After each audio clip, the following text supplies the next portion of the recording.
అయినా వాళ్ళకి పెద్ద తేడా ఏం లేదు సార్.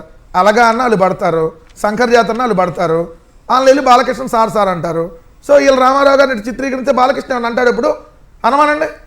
ఎందుకు ఇప్పుడు బాలకృష్ణ అనుమానం నమ్ముంటే మా నాన్న రామారావు గారిని మీరు ఇట్ట కమీడియన్ సత్యాతో పోలుస్తారా అని అనుమానండి అనే ధైర్యం ఉందా బాలకృష్ణక? ఏమండు ఎందుకు మా అయితే వాడు వీడు అంటాడు, 2 డైలాగులు వేస్తాడు అంతే. తర్వాత మళ్ళీ సప్ప అయిపోద్ది.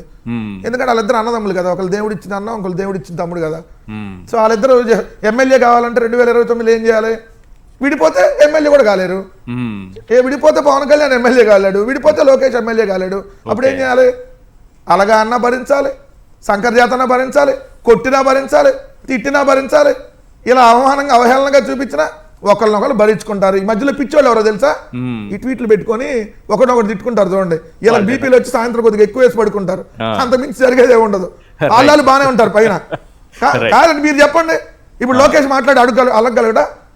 ఆ సీన్ తీసేయమని చెప్పి లోకేష్ చెప్పగలడా? డైరెక్ట్ గా చెప్పలేడా? చెప్పానండి. దమ్ముంటే చెప్పండి లోకేష్ కి. మీరు సవాల్ చేసి పాపం లోకేష్ కి నిజంగా దమ్ముంటే ఆ సీన్ తొలగించమని చెప్పి నాగబాబు గారికి ఫోన్ చేసి చెప్పానండి. చంద్రబాబుని నాగబాబు మెంటలెక్కిపోతాడు. చంద్రబాబు నాయుడు గారు చెప్పగలరా? ఏం చెప్పేది? చెబితే మేము విడిపోతా అంటే ఏం చేస్తారు? వద్దులే, ఇంకొద్దిగా 2 సీన్లు ఎక్కువ పెట్టుకో కావాలంటే. నాకంటే నువ్వు తక్కువ అవమానించావు కదా, ఇది సీనే కదా, నేను డైరెక్ట్ గా చెప్పలేయించా, దీనికంటే ఇది అవమానం ఉందంటారు. సో వాళ్ళ బతుకులే అంత ఇద్దరు అయ్యాయి. సో రాజకీయ దేన్నైనా ఎన్ని జరిగినా వాళ్ళు వదిలేస్తారు. ఒక్క సెకండ్ రామనాథ్ అన్న మాట్లాడే ముందు గంజాయి బ్యాచ్ పద్దాకులు ఇదే మాట్లాడుతున్నారు కదా, గొడ్డలి అని గంజాయి అని. అసలు గంజాయి బ్యాచ్ మీ దగ్గర ఉన్నంత గంజాయి బ్యాచ్ ఎక్కడ ఉంది? ఈ దేశంలో ఎక్కడ ఉందా? నిన్నగాక మొన్న మీరు చూడండి, ఆంధ్రజ్యోతిలో వచ్చింది, అయ్యన్న పాత్రుడు ఇచ్చిన స్టేట్మెంట్. గంజాయి బ్యాచ్ వాళ్ళ ఫోన్ నెంబర్ లిస్ట్ ఇస్తా, పోలీసులు దమ్ముంటే వాళ్ళని అరెస్ట్ చేయండి. లిస్ట్ ఇస్తాడంట, పోలీసులు అరెస్ట్ చేయమని సవాల్ విసురుతున్నాడు. సాక్షాత్తు మీ ఎమ్మెల్యే కొలికిపూడి కేసినేని చిన్నీని ఉద్దేశించి గంజాయి భద్రాచలం నుంచి తీసుకొచ్చి గంజాయి అమ్మేస్తున్నాడని చెప్పారు కదా. మీ ఎంపీ డ్రగ్స్ తీసుకొని దర్జాగా పార్లమెంట్కి వెళ్ళిపోయాడు కదా. ఇక్కడ రాత్రి డ్రగ్స్ తీసుకున్నాడు, పొద్దునే పార్లమెంట్ వెళ్ళాడు. నిజంగా మగాడు సార్ అతను. ఎట్లా రాత్రి డ్రగ్స్ తీసుకొని పొద్దునే పార్లమెంట్కి వెళ్తే